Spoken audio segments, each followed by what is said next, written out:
Hi, my name is Thomas Schönweitz and I'm founder of Whitespring Innovation based in Munich, Germany.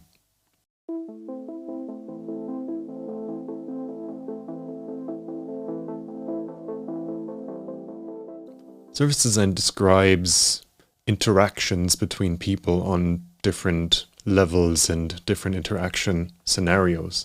So I would say service design's scope and service design's applicability goes anywhere, not necessarily just in a commercial sense, but very much in a commercial sense, from delivering a product to a customer, but also in teams, in employees, how these interactions between humans in general unfold and how they can potentially be designed in a better way.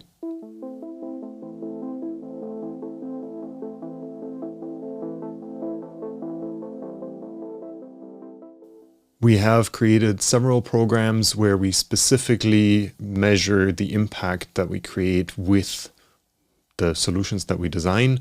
A lot of it is actually user research. We ask and we actually physically check with the recipients of the work that we create, did it make your life better?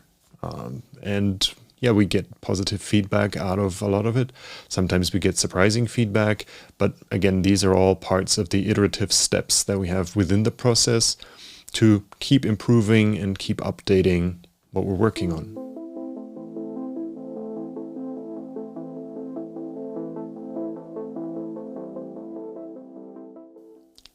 I feel that the development of service design is an interesting question because I've been in this field for 10 plus years now, and it's very much kind of developed in different speeds. So some organizations have very much adopted it and taken it and moved on with it, moving into cultural transformation much more from a solely tools-based and process-based starting point, if you will.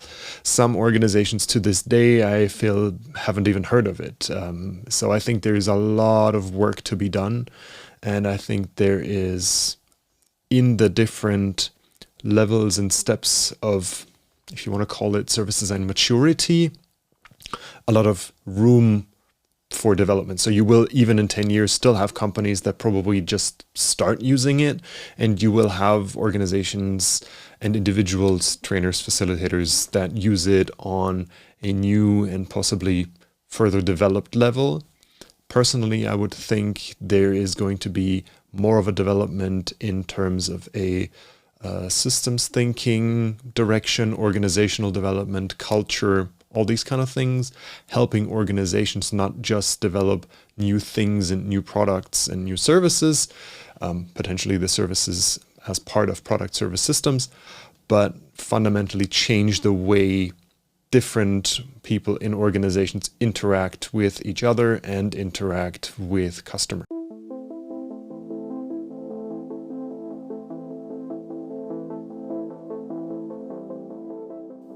When I started out in service design, I kind of made a deliberate choice not to look into changing, if you will, the people in the process. So I would always say, it's like, whoever is here wants to be here.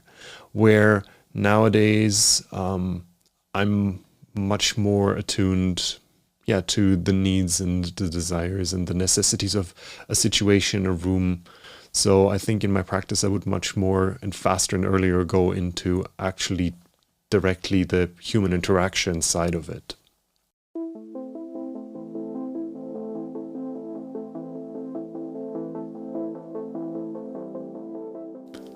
In my talk, I showed a digital solution for elderly care support.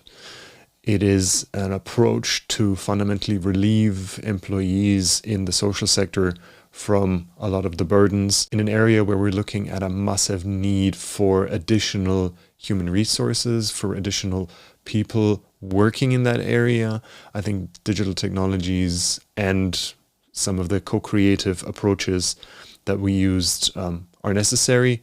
We demonstrated that it is possible to smoothly introduce digital solutions in a social sector environment where everybody says, our people don't like digital solutions, our people aren't digital, we demonstrated that we can make them fascinated by technology, make them adopt and accept technology, and therefore create solutions that will help elderly people in this case and care workers alike.